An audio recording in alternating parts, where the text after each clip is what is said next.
కష్టపడుతుంది.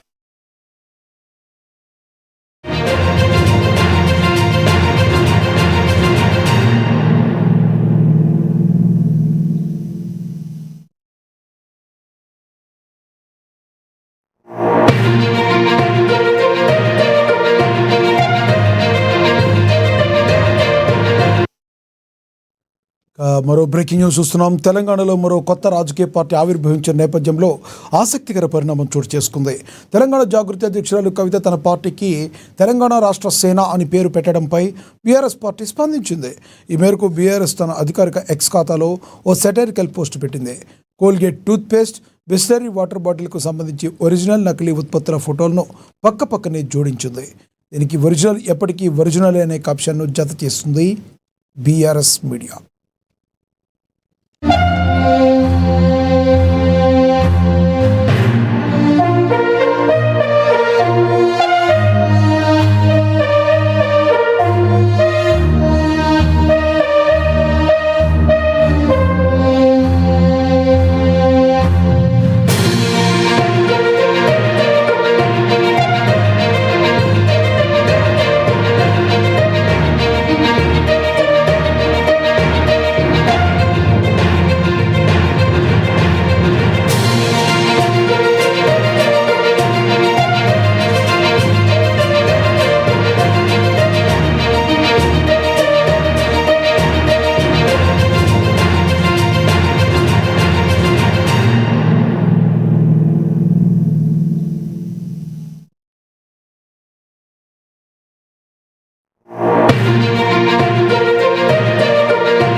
తెలంగాణలో మరో కొత్త రాజకీయ పార్టీ ఆవిర్భవించిన నేపథ్యంలో ఆసక్తికర పరిణామం చోటు చేసుకుంది.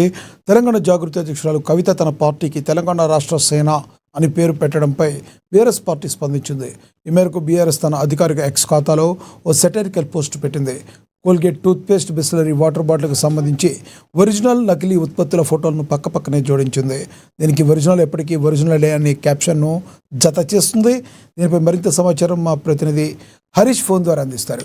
హరీష్, చెప్పండి, కవిత యొక్క పార్టీని కోల్గేట్ మరియు బిస్లరీ ఒరిజినల్ లాంటిది కాదు, ఒక డూప్లికేట్ అన్నట్టుగా మరి బీఆర్ఎస్ చెప్పడాన్ని ఏ రకంగా చూడాలి? అదేవిధంగా పులిని చూసి నక్క వాతకలు పెట్టుకుందన్నట్టుగా వాళ్ళ కార్యకర్తలు కూడా మాట్లాడుతున్నారు. ఎలా చూడాలి? రైతు లక్ష్మీ, ఏదైతే తెలంగాణలో మరో కొత్త పార్టీకి సంబంధించి కూడా పురుడి స్ఫూర్తి పోసుకున్న పరిస్థితి అయితే కనిపిస్తా ఉంది. తెలంగాణ జాగృతి అధ్యక్షురాలు కల్వకుంట్ల కవిత కొత్త పార్టీని ఏర్పాటు చేశారు. ఇక అయితే టీఆర్ఎస్ పేరుతో తెలంగాణ రాష్ట్ర ఏదైతే రాష్ట్ర సేనకు సంబంధించిన పార్టీని ఏర్పాటు చేయడం జరిగింది.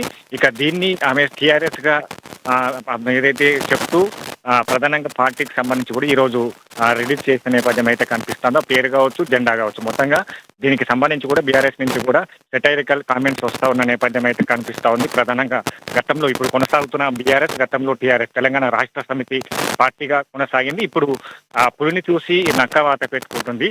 ఏదైతే ఈ సెటైరికల్ కామెంట్ తన ఎక్స్ ఖాతా వేదికగా కూడా బీఆర్ఎస్ విమర్శలు చేస్తూ ఉన్నారు. బీఆర్ఎస్ కార్యకర్తలకు సంబంధించి కూడా విమర్శలు చేస్తున్న పరిస్థితి అయితే కనిపిస్తోంది. సోషల్ మీడియా వేదికగా కూడా ఏదైతే సెటైరికల్ కామెంట్స్ వేస్తున్న నేపథ్యం అయితే కనిపిస్తూ ఉంది. ఇక ప్రధానంగా కాసేపటి క్రితమే ఈ సోషల్ మీడియా ఎక్స్ వేదికగా కూడా ఏదైతే బీఆర్ఎస్ అధికారిక ఖాతా నుంచి కూడా సెటైరికల్ పోస్టు పెట్టడం జరిగింది. కోల్గేట్ కి సంబంధించిన టూత్పేస్ట్, అలాగే బిస్లరీ వాటర్ బాటిల్ కి సంబంధించి కూడా ఒరిజినలే, నకిలే అంటూ కూడా ఇక ఫోటోతో కూడా పక్కన ఈ రెండు ఫోటోలు కలిపి కూడా ఏదైతే ఒరిజినల్ గానే కొనసాగుతుంది, నకిలీగానే కొనసాగుతుంది.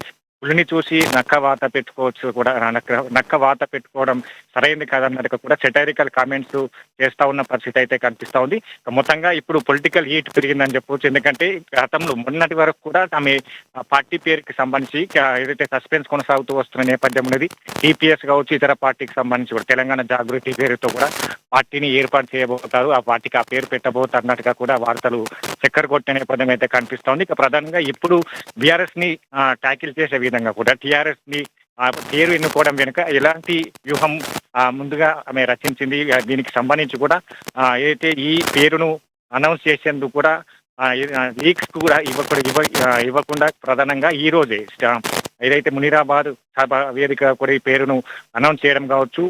టీఆర్ఎస్ పేరుకు సంబంధించి కూడా ఈ పేరును తీసుకోవడం వెనుక ఆంతర్యం ఏంటి, మొత్తంగా ఈ అంశాలన్నిటికీ సంబంధించి కూడా ప్రజల్లో చర్చ జరుగుతూ ఉన్నది. ఇక 3 పార్టీలకు సంబంధించి కూడా ఈ రోజు ఆమె ప్రధానంగా విమర్శలు చేస్తూ అలాగే తెలంగాణలో టీఆర్ఎస్ పార్టీకి సంబంధించి కావచ్చు ఏ విధంగా ముందుకెళ్తుంది, టీఆర్ఎస్ పార్టీకి సంబంధించిన సిద్ధాంతాలను, అలాగే టీఆర్ఎస్ పార్టీ భవిష్యత్ ఎన్నికల్లో పార్టీ అధికారంలోకి వస్తే ఏ విధంగా పథకాలకు సంబంధించి కావచ్చు ఉచిత విద్య వైద్యం పేరుతో కూడా 5 అంశాలను ప్రస్తావిస్తూ కూడా ఆమె ఈరోజు సభా వేదిక కూడా ప్రజలకు చెప్పిన నేపథ్యం అయితే కనిపిస్తా ఉంది. దాంట్లో ఉచిత విద్య వైద్యంతో పాటుగా ఇదైతే నిరుద్యోగులకు సంబంధించిన 5 లక్షల ఏకకాలంలో ఒకేసారి ఉద్యోగాలు కావచ్చు, అలాగే 2 లక్షల నుంచి 25 లక్షల వరకు సంబంధించి కూడా ఉపాధికి సంబంధించిన రుణాలు కావచ్చు, రైతులకు సంబంధించి కూడా ప్రత్యేకంగా ఎంఆర్ఓ ఆఫీస్ నుంచి కూడా జిల్లా లెవెల్ రాష్ట్ర స్థాయి వరకు కూడా ప్రత్యేక రైతు సమస్యల కౌంటర్ను ఏర్పాటు చేయడం కావచ్చు, మద్దతు ధరకు సంబంధించి కావచ్చు, రైతులకు సంబంధించి కూడా మరికొన్ని పథకాలను ప్రవేశించారు. మొత్తంగా 5 అంశాలపైన కూడా ఈ 3 పార్టీలతో పోరాడతాం, ఖచ్చితంగా తెలంగాణలో అధికారంలోకి తీసుకొస్తాం. దాంతో పాటుగా అన్ని సామాజిక వర్గాలకు సంబంధించిన సమన్యాయం కావచ్చు, ఇక మహిళలకు సంబంధించిన ఏదైతే సెక్యూరిటీ పరంగా కావచ్చు, మహిళలకు సంబంధించిన ఉపాధి పరంగా కావచ్చు, వీటన్నిటికీ ఆమె కొన్ని సిద్ధాంతాలను పెట్టుకొని ఉన్నాను. ఖచ్చితంగా ఈ 3 పార్టీలతో మేము నీళ్లు నిధులు నియామకాలు ఏదైతే తెలంగాణ ఏర్పడ్డదో ఈ 12 ఏళ్లకు సంబంధించి కూడా గత బీఆర్ఎస్ పార్టీ దగా చేసింది. ఇప్పుడు కూడా కొనసాగుతున్న కాంగ్రెస్ పార్టీకి సంబంధించి కూడా రాష్ట్ర ప్రజలకు ఇచ్చిన హామీలను నెరవేర్చడంలో దగా చేస్తా ఉన్నది. ఖచ్చితంగా ఏదైతే బీజేపీకి సంబంధించి కావచ్చు వీటిపైన కూడా ఇప్పటి వరకు నోరెత్తని పరిస్థితి కొనసాగుతా ఉన్నది. కాబట్టి ఈ 3 పార్టీలకు ఖచ్చితంగా తాను మేము ప్రజా వేదిక కూడా అలాగే ప్రజల పక్షాన కొట్లాడతాం, ప్రజల పక్షాన నిలబడతాం. వచ్చి ఎన్నికలకు సంబంధించి కూడా టీఆర్ఎస్ పార్టీ మహిళా ఏదైతే అధ్యక్షురాలు ఇప్పుడు మహిళా మరో ముఖ్యమంత్రి కాబోతా ఉంది తెలంగాణకు సంబంధించి కూడా ఆమె ఈ అంశాలన్నిటిని కూడా వివరించడం జరిగింది. దీని అంతా కూడా బీఆర్ఎస్ పార్టీ తిప్పి కొడతా ఉన్నారు, ఇక సెటైరికల్ కామెంట్స్ చేస్తా ఉన్నారు, విమర్శలు చేస్తా ఉన్నారు. ఇక చూడాలి అంటే ఇది ఎటువైపు పోతుంది, అసలు దీని తర్వాత బీఆర్ఎస్ కౌంటర్ ఏ విధంగా ఉంటుంది. ఈ రోజు స్వయంగా ఆమె బీఆర్ఎస్ అధినేత కేసీఆర్ కావచ్చు, తన సొంత కుటుంబం పైన కావచ్చు, ఇతర పార్టీల పైన కూడా విమర్శలు చేస్తూ వచ్చారు. కాబట్టి దీనిపైన వాళ్ళు ఏ విధంగా విమర్శలు ఇస్తారు, కౌంటర్ ఇస్తారని కూడా వేచి చూడాలి కూడా లక్ష్మణ్. Thank you Harish.